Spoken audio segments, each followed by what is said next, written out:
नमस्कार मित्रों, मैं हूं आपका मित्र रंसम सावजा और फिलहाल मैं मौजूद हूं गौड़ जनपद के ग्राम कुरावन।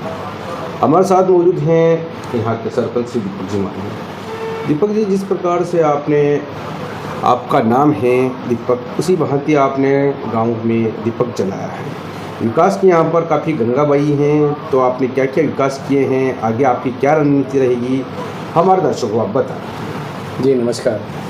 मैं आपके माध्यम से बताना चाहता हूं कि हमने आम जन की सुविधाओं के लिए सर्वप्रथम तो हमने पेयजल, स्वच्छता और शिक्षा पर जो हमारा ध्यान है उसको अग्रेसित किया है। और इसी कड़ी में हमने गांव में पेयजल स्रोतों पर साफ़ सफाई की व्यवस्था है, उनका पुनर्निर्माण, जीर्णोद्धार ऐसे काम करवाएं। और पेयजल की नियमित व्यवस्था है नल के द्वारा, और चौराहों पर पानी की टंकी वगैरह भी बनी हुई है जहाँ से अपना पानी वानी ले जा सकते हैं लोग। स्वच्छता को लेकर आपने क्या क्या कदम उठाए? स्वच्छता के लिए हमने डस्टबिन लगवाए हैं गांव में, चौराहे पर डस्टबिन लगवाए हैं, स्वच्छता कर्मी हैं। उसके बाद कचरा गाड़ी भी चल रही है जो नियमित रूप से चलती है और गाँव से कचरा एकत्रित करके सेग्रीगेशन शेड का जो स्थान चिन्हित किया है वहाँ पर ले जाती है। और उसी कड़ी में हमने गाँव में कहीं ऐसा कचरा वगैरह नहीं फैले, इसके लिए कचरा पात्र भी रखा हुआ है। जहाँ कचरा एकत्रित होता है वहाँ से कचरा फिर कचरा गाड़ी के माध्यम से भेज दिया जाता है। शिक्षा के क्षेत्र में आपने क्या कुछ किया? शिक्षा के क्षेत्र में मेरा तो इतना सहयोग नहीं है, पर विद्यालय परिवार से शिक्षकों का अच्छा सहयोग रहा। अच्छी शिक्षा और अच्छी व्यवस्था संस्कार के साथ उन्होंने गांव में और आसपास के क्षेत्र से आने वाले बच्चों को अच्छी शिक्षा दी है। और उसी कड़ी में हमने बच्चों को प्रोत्साहन के लिए और अच्छे से पढ़ें वो, और उनको मोटिवेट करने के लिए हमने उनको लैपटॉप वितरित किए। जो 75% अंक से ऊपर जो पास आउट हुए हैं उनको हमने 10वीं 12वीं बच्चों को 21 लैपटॉप वितरित किए थे। और इस वर्ष भी हम जो बच्चे पास आउट हुए उनको लैपटॉप वितरित करेंगे। जो हमारी जो चर्चा हुई थी विद्यालय के साथ और बच्चों के साथ, उसी तारतम्य में हम उनको भी लैपटॉप देके उनको प्रोत्साहित करेंगे। और विद्यालय में सुविधाओं के लिए वहाँ पर बाउंड्री वॉल, वाटर कूलर वगैरह और साफ़ सफाई के लिए जो व्यवस्था थी वो की हमने। और वहाँ विद्यालय में हमने एक कंपनी के द्वारा वहाँ पर स्मार्ट क्लास के लिए चयन किया था, और उस स्मार्ट क्लास के लिए कंपनी द्वारा एक बड़ी स्क्रीनिंग लगवाई गई है, वो काम भी हुआ है। जल स्रोत को लेकर कैसे क्या रहा आपका?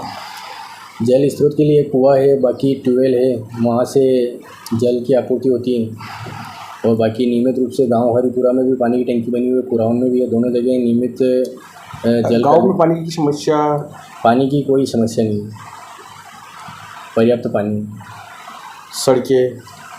सड़कें बहुत सारी जीर्ण शीर्ण हैं। जल जीवन मिशन के काम के बाद बहुत सारे रास्ते, गलियां वगैरह जो जीर्ण शीर्ण हो गए थे रास्ते, तो वहीं रास्ते बनाए। मनोरंजन के हिसाब से या यात्रियों के ठहरने रुकने के लिए किस प्रकार से ग्रामवासियों की सुविधाओं के लिए और व्यवस्थाओं को नया आयाम देने की दिशा में हमने गांव में अलग अलग चौराहे पे सीटिंग अरेंजमेंट किया है। लोगों को बैठने के लिए कुर्सियों की व्यवस्था की गई है, और चौपाल बनाए जहाँ पर लोग बैठ के टीवी वगैरह देख सकते हैं, समाचार देख सकते हैं, जागरण भजन देख सकते हैं।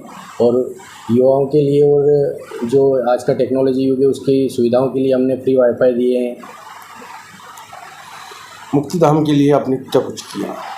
मुक्तिधाम में क्या है कि व्यवस्था विहीन होकर के वहाँ पर व्यवस्था नहीं थी, तो इसके लिए बाउंड्री वाल निर्माण करके जगह को ये सिक्योर किया है। और दूसरी चीज़ वहाँ पर पेड़ पौधे लगा कर साफ़ सफाई करके कुर्सी वगैरह और घाट निर्माण करके लोगों को सुविधाओं को लाभ दिया है। सौंदर्यता की दृष्टि से आपने ग्राम कुरावन में क्या क्या किए? सौंदर्यीकरण की दृष्टि से हमने गाँव में सेल्फी पॉइंट इनके निर्माण किए, पेंटिंग वगैरह करवाई है। उसके बाद हमने लोगों को सुविधाओं के लिए और सौंदर्यीकरण और साफ़ सफाई की दृष्टि से हमने वाटर कूलर भी लगवाए हैं।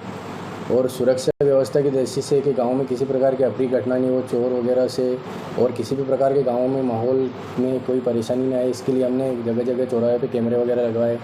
इनकी मॉनिटरिंग थाने से भी होती है और ग्राम पंचायत से भी होती है। देखा गया है कि ग्रामीण अंचल में जो भी शादी या कोई भी कार्यक्रम करता है पारिवारिक, तो काफ़ी परेशानियों का सामना करना पड़ता है। ऐसे में आपने क्या कुछ किया? हाँ, ये सबसे बढ़िया विषय है। इसमें क्या है कि गांव में जो पिछड़ा अंचल रहता है, तो इसमें गांव वालों को सामाजिक, सांस्कृतिक और धार्मिक कार्यक्रमों के लिए उचित स्थान उपलब्ध नहीं होता है। जैसे व्यवस्था विहीन होता है तो उसमें परेशानी आती है बारिश वारिश में। तो सर्व समाज की सुविधा के लिए हमने एक विशाल मांगलिक भवन बनाया है जो सर्व सुविधा युक्त होगा। जिसमें कमरे वगैरह, लाइटिंग वगैरह, नहाने धोने से लगाकर पानी की पर्याप्त व्यवस्था रहेगी, पार्किंग वार्किंग सब सर्व सुविधा युक्त मांगलिक भवन का निर्माण जल्दी पूर्ण होने वाला है, अभी निर्माणाधीन है।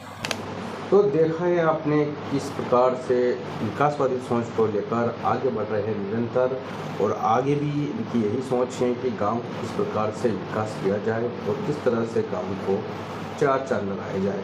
तो दीपक जी हमें बताइए ये कि आपकी आगे की रणनीति क्या रहेगी गांव के लिए? जब तक हमारा कार्यकाल है, गाँव को सर्व सुविधा युक्त और हमारा सर्वश्रेष्ठ देंगे, और आमजन की सुविधा के लिए जो कार्य बचे हुए हैं, कहीं जीर्णोद्धार के काम है, कहीं सीसी रोड के काम है, कहीं मंदिर का कॉरिडोर है, ऐसे कुछ काम है जो हमारी कार्य योजना में सम्मिलित हैं, उनको हम पूरा करके गांव वालों की सुविधाओं में हमारा जो योगदान है वो देंगे।